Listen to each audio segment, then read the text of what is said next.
But what originally prompted me to get checked out is I had a cough that would not go away, and it was really, really bad. And then I was also experiencing fatigue. I went to my primary care doctor, and she said, "Oh, it's just your asthma," because I did have asthma at the time. No x-rays, no CT scans.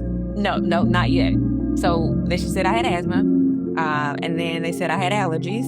I coughed 200 to 300 times an hour to the point where I was cracking and breaking ribs.